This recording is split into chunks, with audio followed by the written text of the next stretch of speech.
welcome back to IG Live Talk Kebun Rizky bersama saya Rizky Sipungkir. Apa kabar? Semoga semua sehat dalam lindungan Yang Maha Kuasa, dan jangan lupa selalu pakai masker dan jaga jarak jika memang harus pergi. Well, kembali lagi kita ke IG Live Talk kali ini episode ke-13. Dan kali ini topiknya sangat menarik, yaitu mengenai skoliosis. Sembari kita tunggu pembicaranya, ya, mungkin tujuan dari IG Live Talk ini adalah menambah wawasan. Ya, kita tahu bahwa so many things in the world that yang kalau kita tahu bisa menambah pengetahuan kita. Oke, sudah datang dia. Dan pembicaranya adalah nggak lain dan nggak bukan my cousins. Ya, Labana. Hi. Very good and very clear. All right. Thank you. All right. Thank you for coming to Instagram Live Talk Kebun Rizky. Teman-teman, tadi sudah banyak loh yang join, dan thank you udah patient dan sabar dengan kita karena ada masalah connection. But I can hear you very clear now, Bang. Bang, jadi topik kita kali ini adalah skoliosis. Kayaknya pas banget nih ngobrol sama founder daripada Scoliosis Care. Dan sebelumnya kita bicara, let me introduce you ya. Labana memiliki graduate degree dari San Diego State University, dan at the moment adalah founder dari Scoliosis Care dan Scolio Breast Provider untuk Indonesia dan Sis Cross Practitioner. Wow. But ini so many things about scoliosis. Ya, yang for sure kita tahu itu belajar dari sekolah adalah bentuk tulang yang tidak normal, ya kan? So, di sini kita pengen banget eager to hear apa sih skoliosis itu dan apa impactnya ke badan atau ke kehidupan kita, penyebabnya, apakah bisa dikoreksi. Please tell us, dan mungkin itu bisa menjadi manfaat atau guna buat kita semua. Go ahead, Bang. Alright. Thank you, Kiki. Ya, terima kasih nih udah diundang ke Kebun Rizky. Kayaknya seller hidroponik tereksis di Jakarta ya. Organik. Sorry, organik. Oke, jadi kalau skoliosis itu sih saya mulai dulu secara medisnya deh, secara basicnya. Skoliosis itu ada bermacam-macam. Jadi skoliosis itu kita tuh mesti tahu dia tipenya apa. Nomor satu adalah congenital. Kalau atau orang Indonesia congenital. Congenital itu artinya bawaan lahir. Ini adalah kondisi di mana tulang belakangnya tidak sempurna pertumbuhannya atau gagal tumbuh. Dan ini biasanya udah bisa dideteksi sedini mungkin as soon as baru lahir gitu. Jadi itu kalau ini memang kondisi, kalau kongenital itu sudah pasti urusannya operasi karena pertumbuhan tulangnya itu nggak sempurna. Mestinya tadi saya kasih ini ya, nih contoh gitu ya. Misalnya satu ruasnya kan full. Nah, kalau congenital itu biasanya sebelah nggak tumbuh gitu kan, atau ada yang ini kan bentuknya kayak segi empat ya, setiap ruas ini ada yang jadi segitiga, ada yang segi enam, macam-macam. Nah, itu adalah kondisi pertama, kondisi congenital. Kedua adalah neuromuskular. Neuromuskular itu adalah kelainan saraf. Jadi seperti penyakit bawaan sebetulnya. Jadi dia itu bukan penyakit tulang belakangnya, tapi bawaan. Seperti cerebral palsy, tahu kan anak yang sedikit nggak bisa gerak, ada fibromyalgia, terus ada lupus dan lain-lain. Kalau penyakit neuromuskular itu sebetulnya skoliosis itu hanya dampak, hanya efek, karena dia punya faktor lain. Gitu. Kita punya beberapa pasien yang kongenital yang bisa dibuat bukan memperbaiki tapi hanya menjaga supaya tidak makin buruk. Kalau yang neuromuskular ya, neuromuskular itu cuma bisa dibantu supaya tidak semakin buruk. Nah, ketiga adalah idiopatik. Idiopatik skoliosis itu yang paling banyak, yang paling common, ya kan? Idiopatik itu artinya tidak diketahui. Jadi skoliosis yang paling common adalah idiopatik, di mana asal muasalnya itu sampai hari ini belum bisa dijawab. Hanya satu yang paling bisa jadi acuan adalah faktor genetik atau keturunan itu hampir 30%. Jadi kalau orang tuanya mempunyai skoliosis, ya biasanya anaknya punya potensi. Berikutnya adalah skoliosis de novo skoliosis. Itu terjadi di orang tua. Orang tua atau yang sudah berumur lah ya, 40-an ke atas bisa juga, karena itu faktornya itu adalah faktor degeneratif, penuaan. Jadi sendi-sendinya itu sudah kurang mumpuni, ya kan, nutrisinya, kalsiumnya, bantalannya juga pada habis, ya kan. Itulah yang masa mudanya dia nggak punya skoliosis ya, tiba-tiba nanti udah 40-50 dia punya skoliosis. Makanya pentingnya untuk menjaga de novo skoliosis itu olahraga yang cukup sepanjang hidup, berat badan yang ideal, ya kan, sampai ke makan sayur. Karena percaya nggak percaya ya, research kita orang yang kurang makan sayur, kalsium dari makanannya itu nggak terserap. One of the benefit of fiber. Nah, kelima adalah by accident atau trauma. Kalau ini sih biasanya karena faktor kecelakaan ya, misalnya jatuh, tabrakan, as simple as naik sepeda jatuh, ditabrak ke belakang. Nah, itu hal-hal yang kita mesti hati-hatilah sebagai orang tua kalau anak-anak jatuh, terutama cedera tulang punggung, itu mesti kita waspadai. Ini gue udah berasa kuliah kedokteran guys. So many terms and knowledge, but tadi ini menarik ya. So tadi Labana udah mention mengenai mungkin penyebab kali ya, atau tipe jenis-jenis skoliosis itu sendiri. Wah, gue taunya gini sih, Ban. Kalau skoliosis itu bentuk tulang belakang, kayaknya tulang belakang ya, khusus spine ya mungkin ya, yang nggak normal gitu. Betul. Ya kan?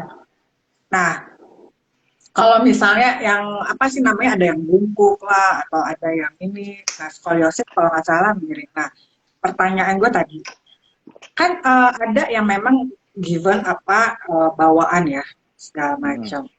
Ada yang karena faktor usia. Contoh yang udah 40 ke atas. Nah, kalau yang dari bawaan itu, Ban, kan you say that you can detect as early as possible gitu ya. Betul. Artinya si anak itu mungkin cranky kali ya, atau nggak normal. Gimana sih how to detect that you have scoliosis gitu? Oke, jadi gini, kita ntar saya akan tunjukin poster di mana kita selalu membagikan kepada orang tua bahwa pengecekan skoliosis itu bisa dilakukan di rumah dulu, tanpa mesti Oke. keluar biaya ke dokter ataupun ke X-ray dan lain-lain. Tapi kalau Oke. sebelum saya tunjukin gitu ya, anak-anak itu biasanya itu nggak merasa sakit. Jarang sekali anak-anak di bawah 15-16 tahun merasa sakit. Mau kurvanya udah sebesar apapun, 70 derajat, 80 derajat. Mereka cuman, aduh, pegel nih, capek nih. Karena Oke. emang masih fleksibel banget. Masih fleksibel banget. Dia itu Karena anak-anak benar-benar ya. betul. Jadi kalau mereka itu nggak hampir perlu bantuan kita orang tua untuk apa mendeteksi keadaan mereka gitu. Hmm. Nah, kalau udah belasan ya 17, 18 ke 20 barulah Hmm. si pegel itu mulai. Nah, I jadi see. sekarang saya mau kasih bawa ke poster di mana yang selalu saya tunjukin atau meminta orang tua untuk melakukan ini di rumah. Ntar ya, saya ganti ke kamera depan. Ya, Mau dong lihat dong. jadi ini. Jadi ini adalah Wah. untuk bisa diagnosa skoliosis di rumah. Ini yang selalu saya percaya, ya kan? Bahu Mhm. asimetris, tonjolan tulang Oke. oblikat, ya kan? Pinggul Oke. asimetris, pinggang asimetris, dan Oke. untuk uh, ini ada perhatian khusus atau red flag. Kurva Hmm. toraks kiri pada remaja itu mesti diwaspadai karena banyak hal-hal lain yang secara patologikal yang mesti di assess. Terus Oke. kurva lumbar kanan pada remaja itu sangat sangat jarang. Skoliosis dengan kifosis juga sesuatu yang jarang. Skoliosis di bawah umur juga jarang. Nah, ini adalah pemeriksaan skoliosis di rumah yang Oke. yang saya suka bagikan. Jadi cukup gampang, tinggal bungkuk seperti ini, ya kan? Mhm. Jadi orang Oke. tuanya bisa mengecek I see. dari belakang. Biasanya akan ada punuk, akan ada punuk. Oke, Ini oke. dari tampak Itu samping kalau oke. gitu. Ininya pasien membungkuk ke ke depan dan ini kan cost nothing. Hmm, enggak. Tapi mungkin kalau nggak dikasih tahu kita nggak tahu loh. Ya So betul, simple. ya. So simple. Iya, artinya ini hal yang murah, hal yang gampang, ya kan? Hmm. Apalagi kalau bagi orang tua yang mempunyai sejarah skoliosis, ya kan? Mereka bisa melakukan pengecekan kepada putra-putrinya setiap bulan, tiap 6 bulan, terserah, tanpa mesti keluar biaya. Gitu. Hmm. Karena kalau tanda-tanda ini keluar, hampir pasti begitu mereka melakukan X-ray, ada. Hampir pasti. Hmm. Hampir pasti ya. Oke, so first thing first, how to diagnose mungkin dengan gerakan tertentu ya, tadi seperti yang digambar itu. Sebelum you go to Bungkuk. X-ray, karena yang paling akurat pasti X-ray dong, Ban, ya nggak? Betul, betul. Iya kan? Kalau sudah ngomongin bentuk kurva, derajat kurva, ya kan, itu semua ya harus dengan X-ray.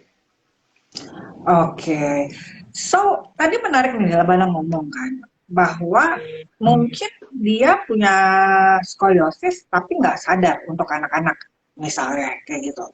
Berarti Hmm. maksudnya gini Bang, impact atau efeknya di badan itu apa sih skoliosis gitu loh? Kalau memang minor nggak ada efek apa-apa, just having scoliosis atau you have such kind of kayak tadi Labana bilang pegal atau back pain, bisa diinfo nggak?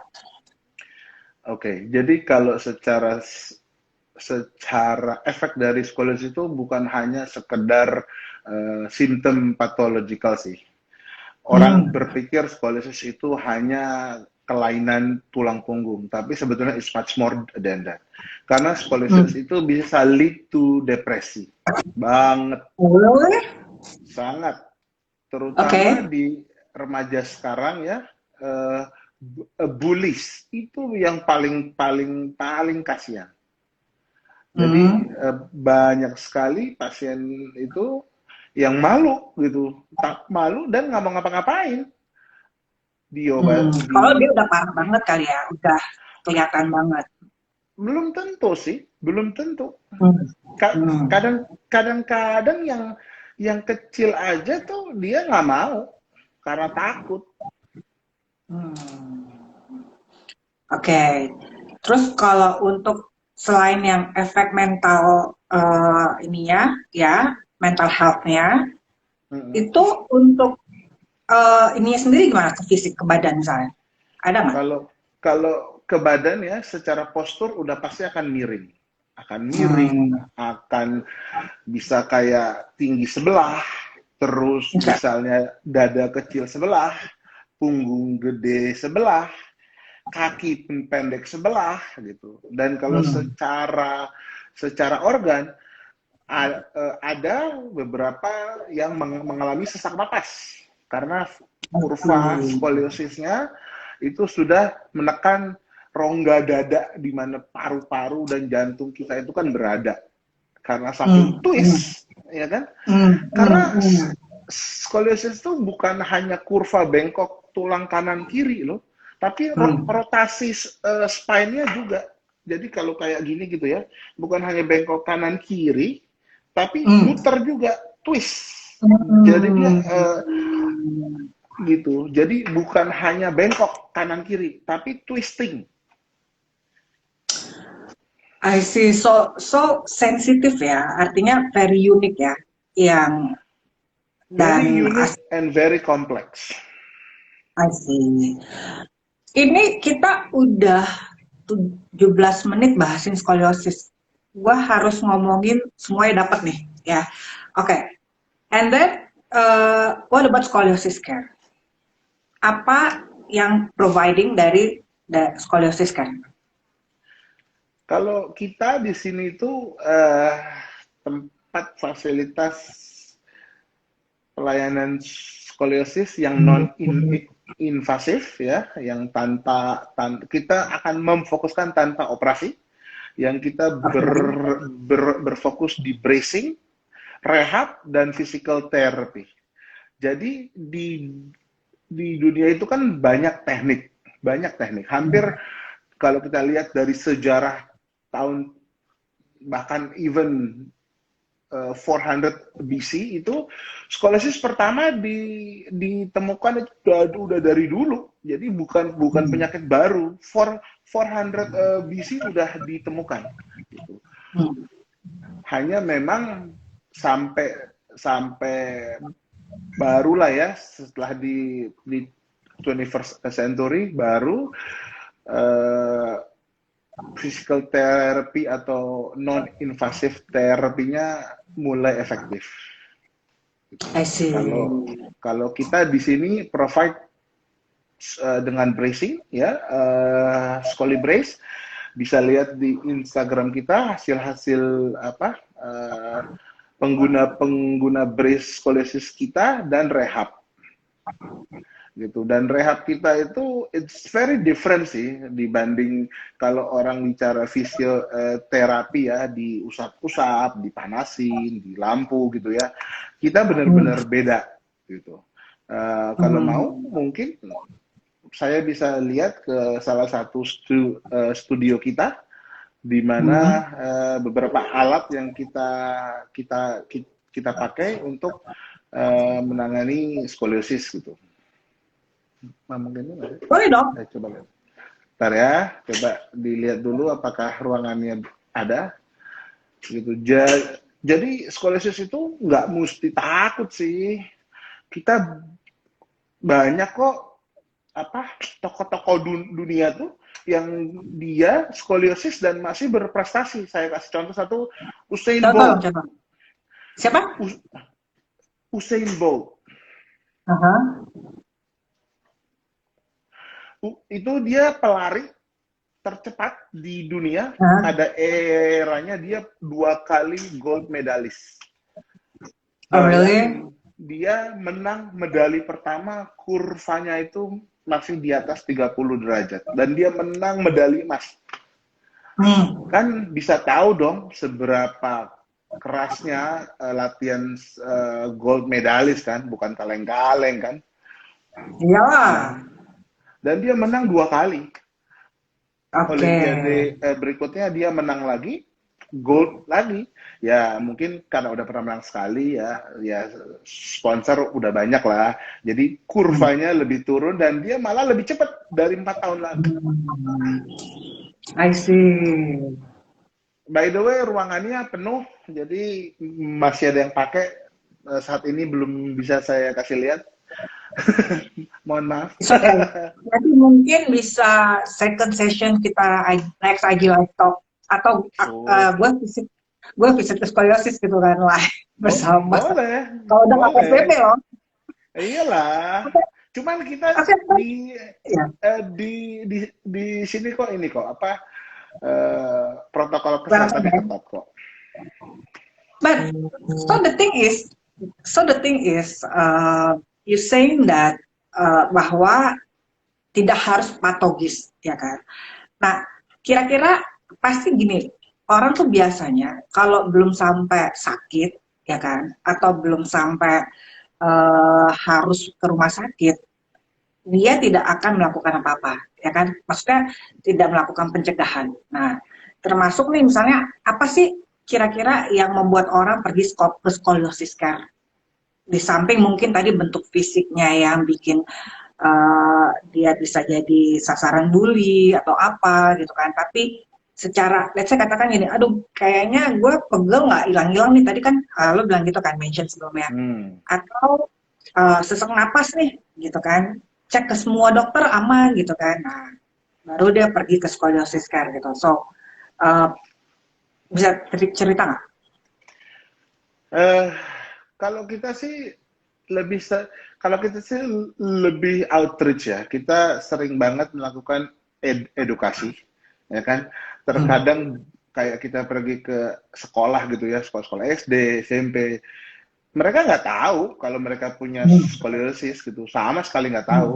Cuman ya Hmm. dengan kita kita kasih pandangan, kita kasih gambar-gambar, ya kan, kita kasih metode cara pemeriksaan, ya kan, pemeriksaan mandiri ya, maksudnya, dan itu Hmm. dan setelah mereka lakukan di rumah, lalu mereka temukan, terus akhirnya mereka pergi ke dokter tulang untuk membuktikan tiba-tiba itu nyata, ya baru mereka akhirnya Hmm. sadar. Hmm. Jadi Awalnya edukasi sih dulu. begitu. Iya, kalau kita lebih ke edukasi sih, karena apapun juga edukasi itu lebih penting ya. Kita lebih baik mencegah daripada mengobati. Belum di Indonesia kayak belum. Tapi kita Wah, mau bergerak ke arah sana lah istilahnya. Dalam arti, sebet, sebetulnya banyak loh. Artinya kita juga amazed kadang-kadang orang tua yang membawa anaknya, ponakannya, sekeluarga gitu datang, bener-bener hmm, bener-bener concern. hmm, Hanya kadang-kadang ya nggak kelihatan aja orang-orang tersebut. mungkin ya mungkin. But happy to hear that. So si scoliosis care berarti menyediakan fasilitas gitu ya untuk Ya, pertama mendiagnose dulu dong ya, do you have scoliosis or not, ya kan. Apakah itu masih tolerable atau enggak, mungkin kalau punya scoliosis care. Dan yang ketiga adalah tindakan korektif ya Ban ya, atau terapi betul. daripada si penderita scoliosis itu sendiri. Pertanyaan gue, bisa korektif nggak atau sembuh nggak dengan adanya treatment ini? Kalau mereka patuh ya, artinya kan kita kan sebagai aktif correction itu kan juga kita mesti perlu keterlibatan. Hmm. Artinya baik si pasien, baik si orang tua juga mau mengawasi dan menyemangati putra-putrinya untuk melakukan ini. Atau yang kalau yang sudah dewasa ya dia juga mesti mau melakukan exercise-nya kan, gitu loh. Jadi karena kalau kita ngomongin non-invasif itu bukan kayak makan obat atau kayak operasi, ya kan? Dia tinggal tidur, dibelek, jadi gitu kan. Kalau ini kan they actually have to do something. Dia tuh mesti put an effort untuk latihan, untuk menggunakan brace-nya gitu kan. Itu hal-hal yang mereka mesti lakukan.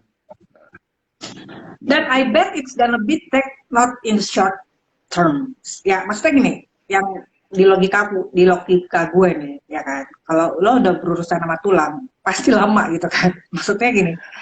Jangankan tulang, sama namboru aja lama. Teman-teman kita sebagai orang Batak ya, penemu tulang namboru itu adalah jenis panggilan buat yang bukan orang Batak. Ini pengetahuan.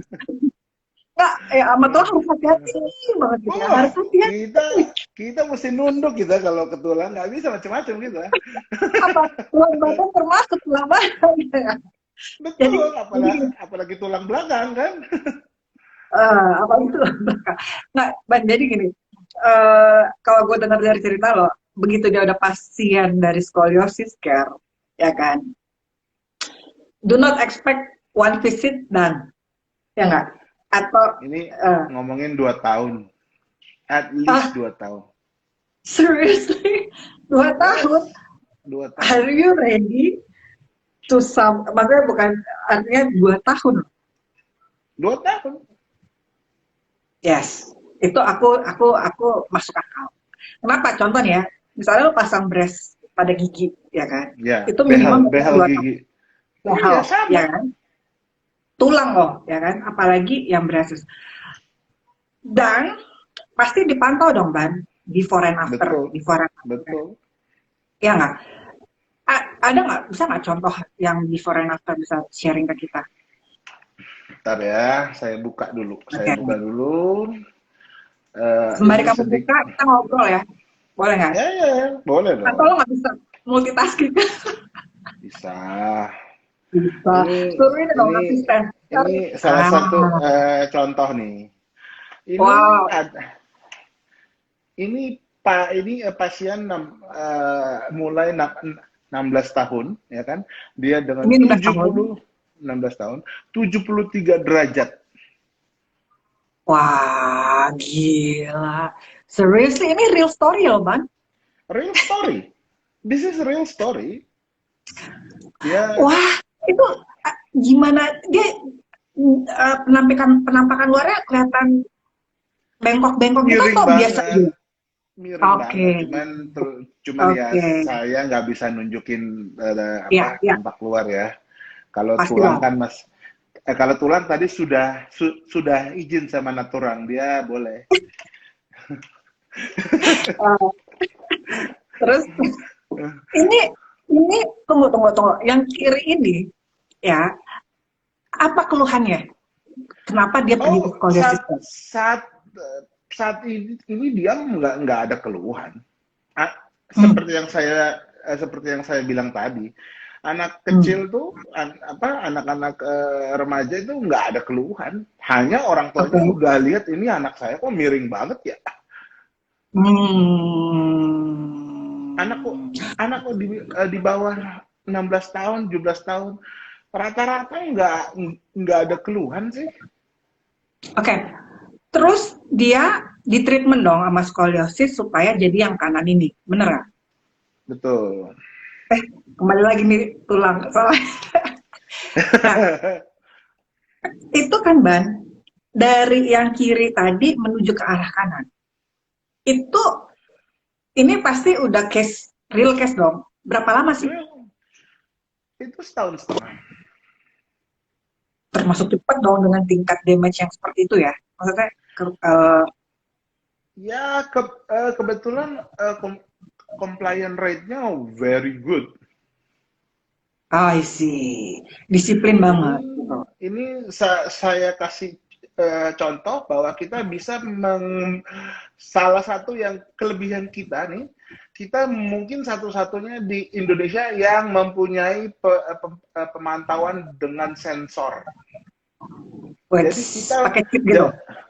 Yes, jadi kita bisa tahu berapa lama pasien kita memakai brace-nya tanpa dusta.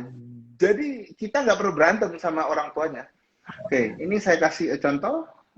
Boleh lihat ya contoh brace-nya? Kalau mau lihat tuh, oke. Ini ya, ini adalah contoh dia nih, average worn per day each month. Jadi pemakaian rata-rata tiap bulan. Nih. Agak miring, Ban. Kamu miring itu. Emang sengaja supaya bisa rada lebar. Atau mau gini aja, oke lah, gini aja deh. Nih, ini dia di bulan Februari pakainya 18,7, bulan Maret 21,8 per jam per hari, bulan April 22, bulan Mei, June, and July. Gitu. Per jam per hari? Per jam per hari? Yes. Rata-rata per... Itu berarti kalau 22 jam hampir whole day dong, sampai tidur-tidur juga pakai gitu. Iya. Nih sampai kita bisa track sampai to a single day. I see. Jadi tuh, ini hanya contoh kalau kita bisa track sampai to a single day. Nah, ini fitur ini story loh. Apa? Bagaimana? Ini adalah contoh yang success story tadi kan? Yang tadi itu kan? Betul. Ini yang itu statistiknya dia. Betul. Jadi faktor keberhasilan dari treatment itu pertama adalah disiplin dari penggunaan brace. Kita ngomong di sini berarti treatmentnya brace ya, Ban ya? Yes. Oke. Semakin dia disiplin, semakin dia put effort, waktunya untuk korektif semakin cepat, gitu ya? Betul. Kalau boleh tahu, sebelum dan setelah, berarti anggaplah nih pasien lulus ya, bukan lulus dalam arti berhasil lah. Itu dia ada mengalami atau perasaan gimana nggak sebelum dan sesudah? Apa yang dia rasakan gitu? Apa ya? Kalau kebanyakan they feel taller, dia lebih tinggi secara postur. Oke. Yes. Terus kalau yang kurvanya besar biasanya banyak gangguan pernafasan. Sekarang pasti udah hilang. Dan biasanya mereka feel lebih cantik, ya kan? Yang biasanya miring-miring, dia jadi upright, jadi tinggi, ya kan? Jadi kayak princess kan? Itu so they feel yang paling dominan. Kebanyakan begitu. Okay.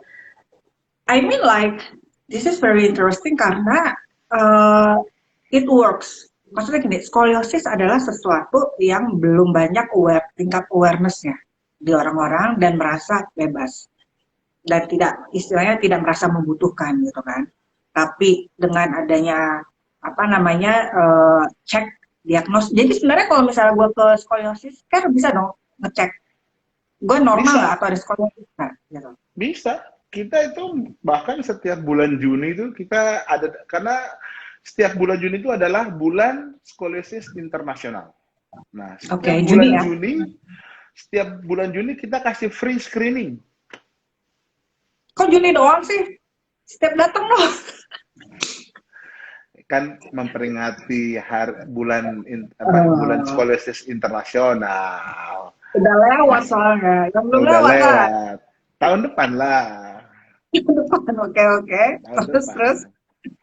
Itu. Free screening. Iya, kita tiap tahun udah tahun keempat kita kasih free screening. Itu tiap bulan yang datang bisa ratusan. Bapak. Pasti dong. Iya. Anak-anaknya gitu. Jadi ada harapan bahwa itu bisa diperbarui, korektif lah istilahnya ya, atau di make it better. Yes, they have hope, but they have to work gitu. Artinya tidak gampang-gampang. I mean, don't took it for granted karena banyak juga yang di bulan pertama hasilnya bagus, malah mereka udah bagus, tarsok,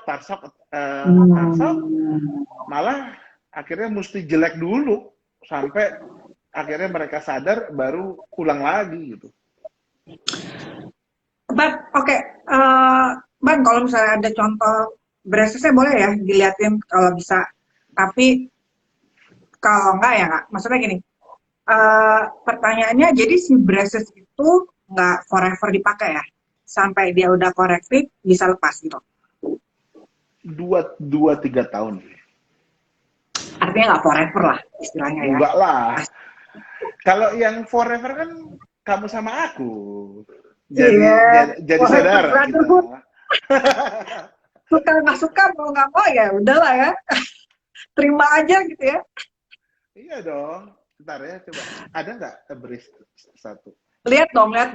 Penasaran. Ya. Nah, anyway, Ban, is there any activities atau jadi gini, bisa nggak skoliosis itu disebabkan akibat postur tindakan yang salah? Misalnya kalau tidur, kalau duduk suka begini. Yes and no sebenarnya. Yang lama juga nggak apa-apa. Nih saya kasih tunjukin ada dulu ya. Ini adalah brace kita. Ini harus customize dong, Ban, sama pasien. One person, one brace. I see. Jadi memang satu orang satu.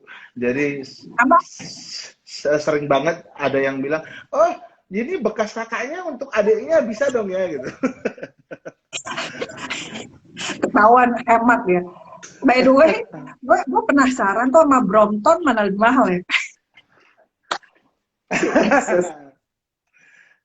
Nah itu harus datang langsung gitu ya? Itu nanti bisa langsung lah di sini. Kalau Brompton kan yang mahal cuma di Indonesia. Di aslinya karena demand-nya lah. Kalau aslinya kan nggak seberapa.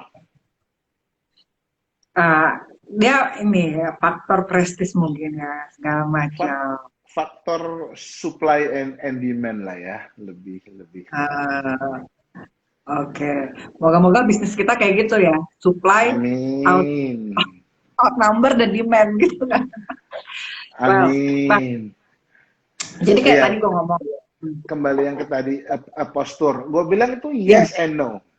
Karena kalau dia nggak punya bibit skoliosis, seburuk-buruk posturnya pun ya artinya kita ngomongin nggak sampai yang puluhan tahun bad postur lah. Paling dia cuman having postural problems. Jadi kalau emang dia nggak punya bibit skoliosis, paling dia having postural problem yang dengan mudah bisa diperbaiki dengan olahraga, fitness, ya kan, itu bisa langsung baik gitu. Tapi kalau yang punya bibit skoliosis, terus dia punya bad posture, apalagi text neck, ya, yang paling umum adalah main handphone sekarang. Salah satu sindrom yang cukup besar di era gadget adalah text neck syndrome, di mana kita megang handphone seperti ini. Kita bisa berjam-jam lihat saya kan, ini. Ya. Bayangin leher begini bisa 6 jam sehari di kasur gitu ya. Nah itu lebih banyak problemnya. I see. Sama tangan juga kayaknya udah mulai kaku gitu. Kebas kan. Apalagi yang handphonenya mahal-mahal. Yang handphonenya bagus-bagus kayak iPhone 11 Pro, Samsung itu berat-berat. Oh iya. Makin mahal, makin canggih, makin berat, makin kebas itu tangan semua. Nah, jadi itu harus dikontrol juga ya, gestures ya. Yes, artinya kita juga mesti Disiplin, duduk. mesti mawas diri lah. Kalau dulu kita hanya bicara mata, kebanyakan nonton TV, main komputer, hanya mata rusak kan. Ini kita ngomongin 20 Hmm, tahun lalu. Sekarang hmm, hmm, mata udah jarang dibahas. Yang dibahas adalah postur, betul. ya kan? Pengaruh banget loh Bang. Anak-anak apalagi. Aduh, sekarang Sekarang kamu iPad. udah full from home, mau nggak mau lah harus berhubungan sama interface sekarang gitu kan. Nggak bisa ya hindari. Kemarin tuh kita ada, saya juga ada talk show, ada IG Live bicara tentang dampak negatif school from home atau daring. Karena gini loh, problemnya apa? Kalau anak ke sekolah biasa dan Hmm. anak suggesting mesti masuk sekolah, enggak, saya sendiri juga nggak akan masukin anak saya ke sekolah di Ya. saat ini. Cuman dampak negatifnya adalah dulu ke sekolah, anak-anak bangun pagi, mandi, ya kan, jalan Hmm. siap-siap, naik mobil, naik bis, naik motor, masuk sekolah, di sekolah kan ke kelas, jalan, naik turun, dari jam 7 sampai jam Ya. 11 main Ada aktivitinya lah lari. gitu ya. Dia aktif gitu loh, baik secara Ya. fisik, secara otak, secara semua. Hmm. Sosial sosial skillnya tumbuh, physical ability-nya naik, apa IQ-nya jalan semua.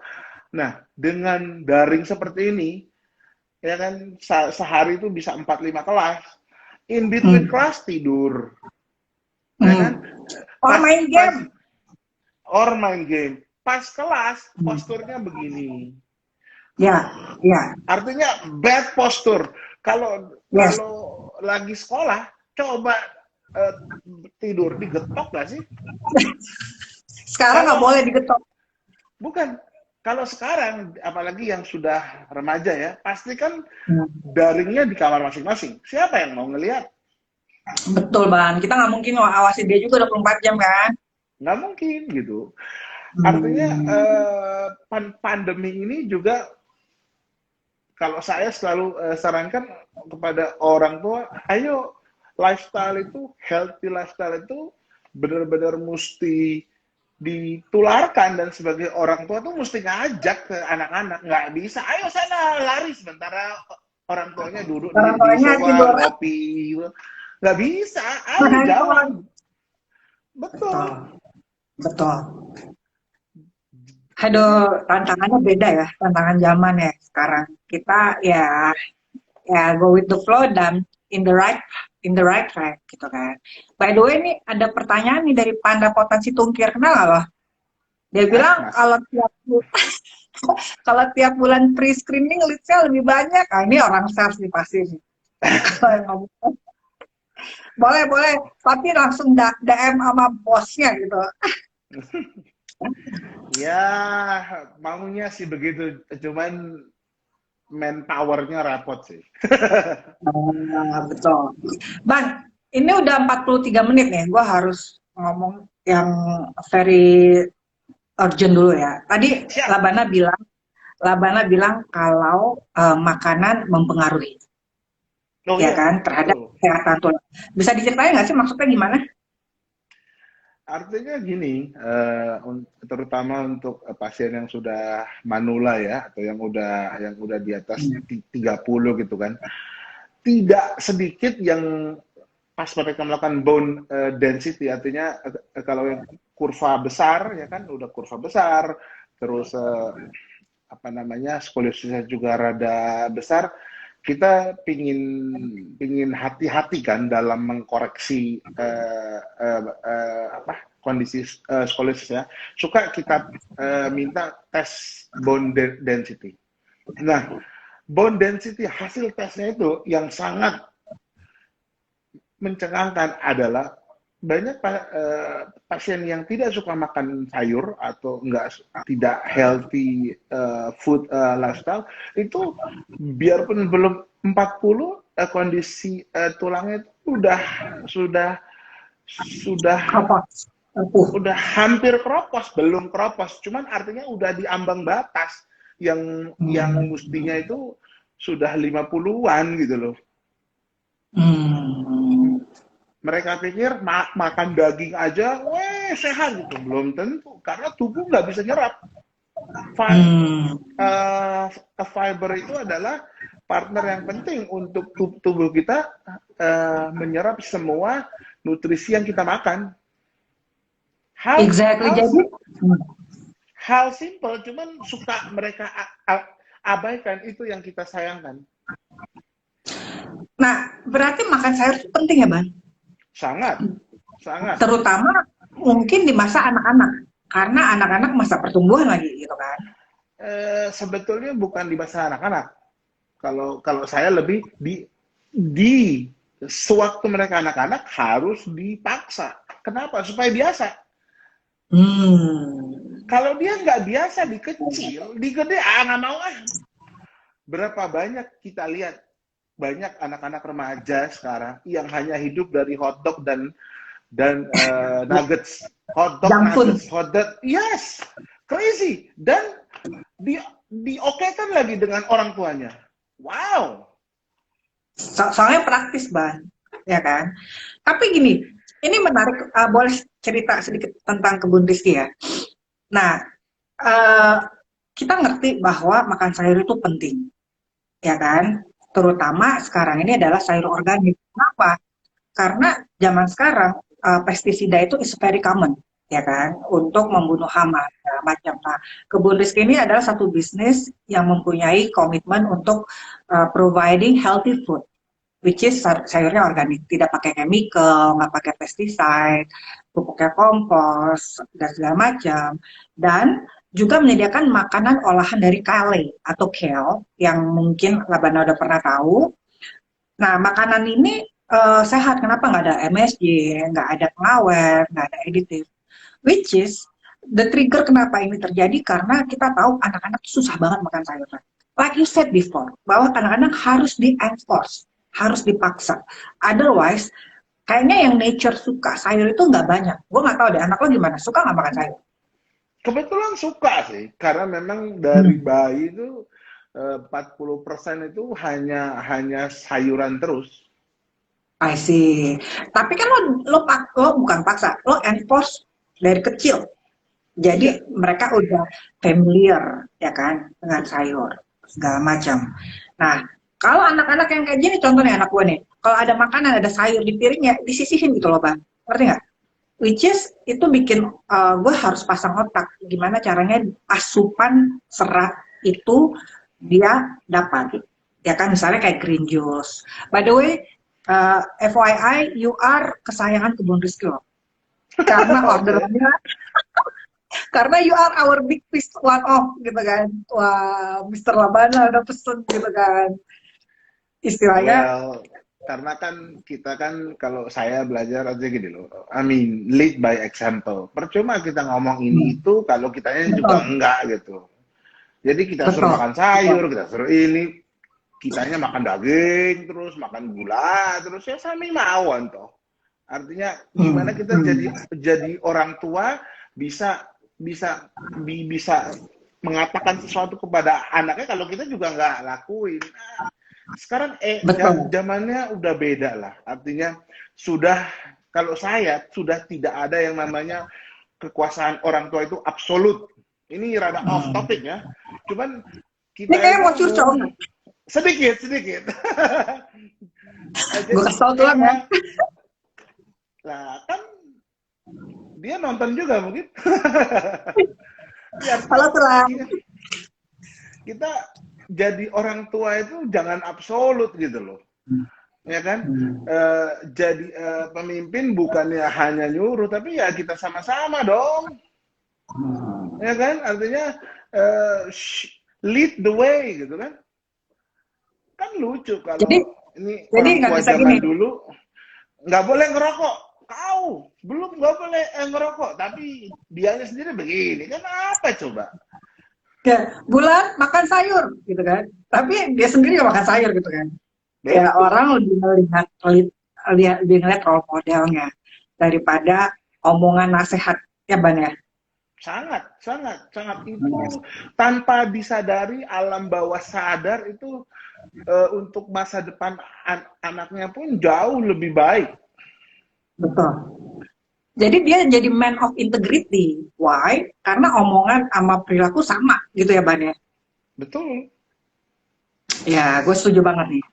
Oke, ini tinggal 10 menit ya. Last but not least, gue pengen membahas bagaimana dampak COVID terhadap bisnis dan kehidupan. Boleh sharing? Wah, kalau COVID ini memang gue itu ada masanya di mana di Maret April lah ya. Itu tuh Hmm. restless, sesuatu Hmm. yang gue tipenya ya I need to be able to control.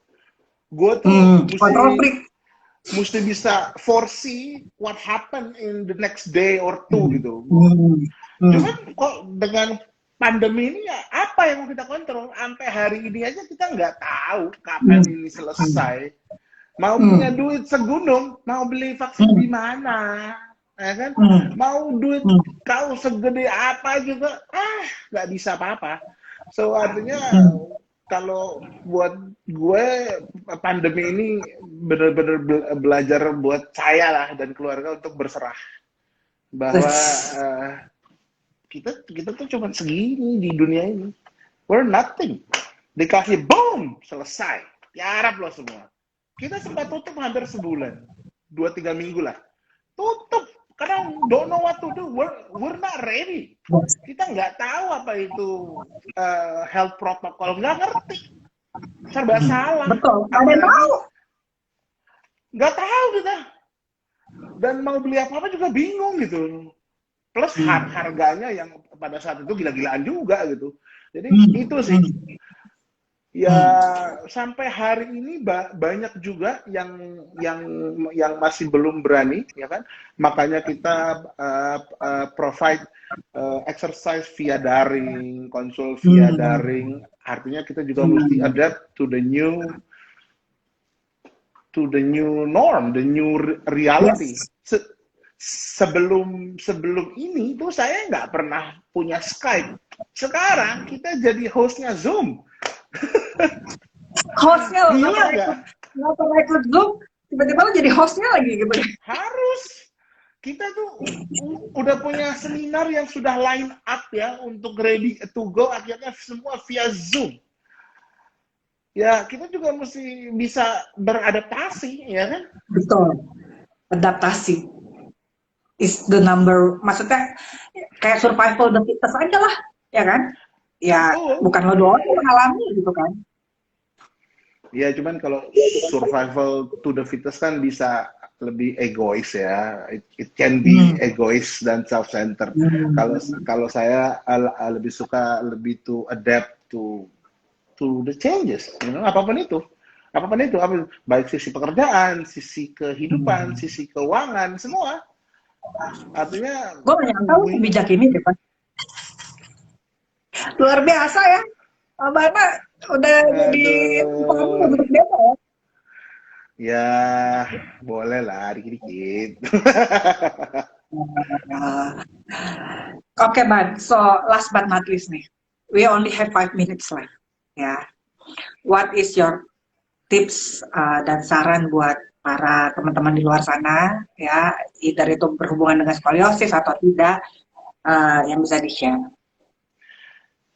Oke. Jadi kalau untuk para skoliosis atau orang tuanya ya, artinya tetap pantau anak-anaknya atau dirinya, jangan anggap remeh itu skoliosis. Cuman miring. No. Karena apa? Early detection itu adalah obatnya paling gampang, paling murah, dan paling mudah. Gitu. Jadi jangan hiraukan. Jangan abaikan kalau anakmu kayaknya jalannya funny, miring gitu. Pay attention to your children. Karena seberapa pentingnya yang lain, tetap mereka lebih penting. Itu paling baik lah.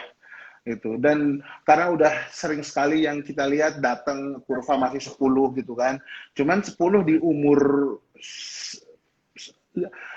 umur 10 tahun itu bahaya karena dia masih pertumbuhannya Hmm. masih banget. Betul. Terus boom, tiba-tiba udah 25-30.